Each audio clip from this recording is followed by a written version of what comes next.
scientist, Miss Erica Amaya, and I'm here with the City of Miami Gardens to bring you another fun science experiment. Remember that before and after each science experiment, we have to wash our hands thoroughly with warm water and soap for at least 20 seconds. Now that our hands are clean, we can go ahead and start gathering the materials for our science experiment. Today, our science experiment is spewing jack-o'-lanterns. Let's look at what materials we need for this experiment. For today's science experiment, spewing jack-o'-lantern, the most important thing you will need is an adult helper.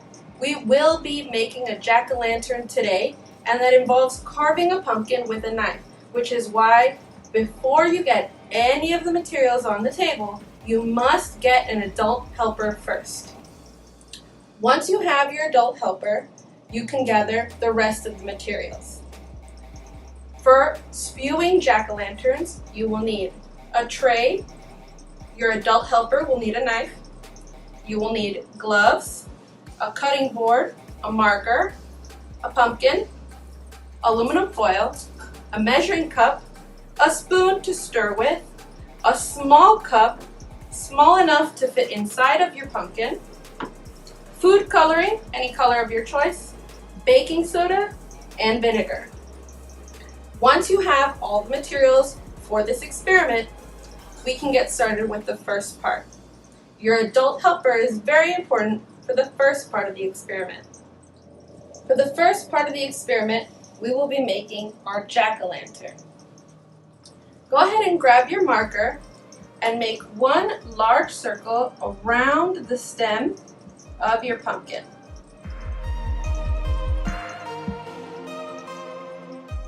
This is the opening that will let us have easy access into the inside of the pumpkin. Then go ahead and draw whatever jack-o'-lantern face you want on your pumpkin.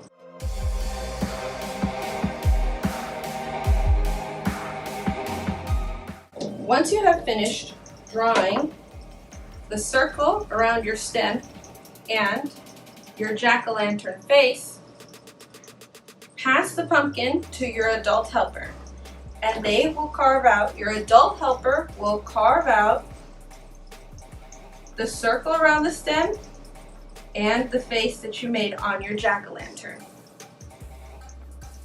Let your adult helper carve out with the knife your outline, and then we can go on to gutting the pumpkin.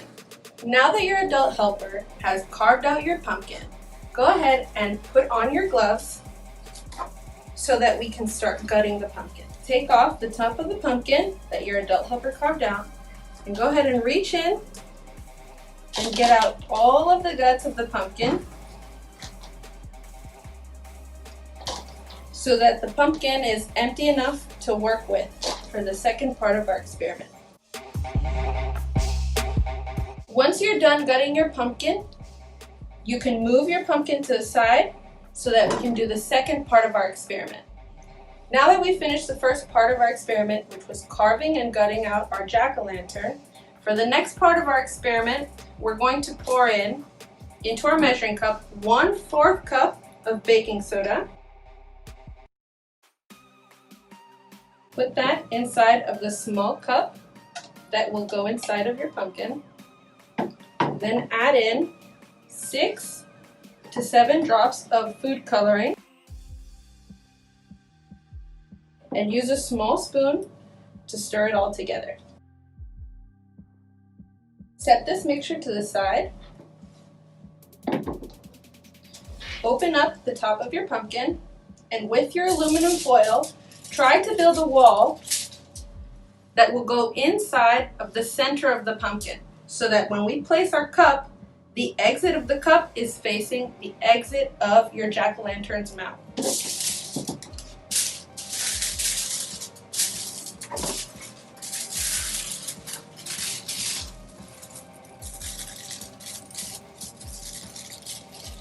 Just a small wall inside, like so.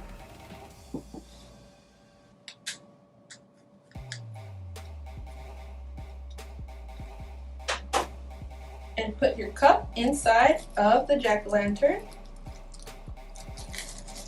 facing the entrance of the mouth.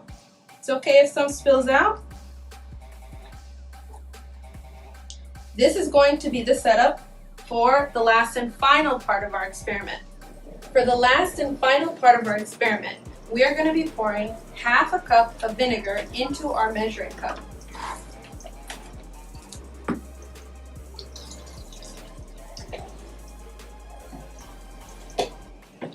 Place your pumpkin in your plastic tray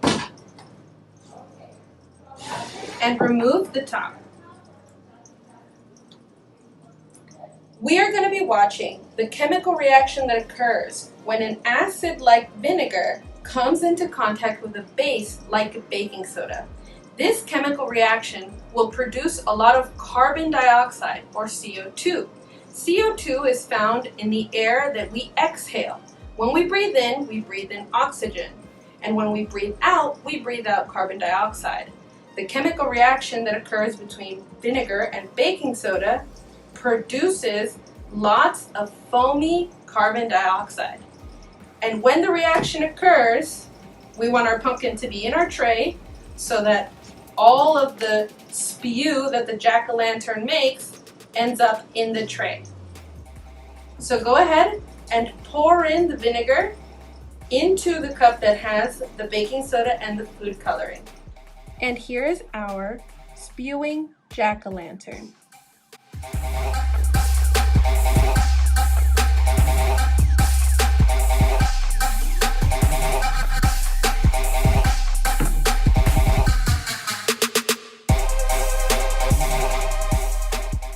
Thank you.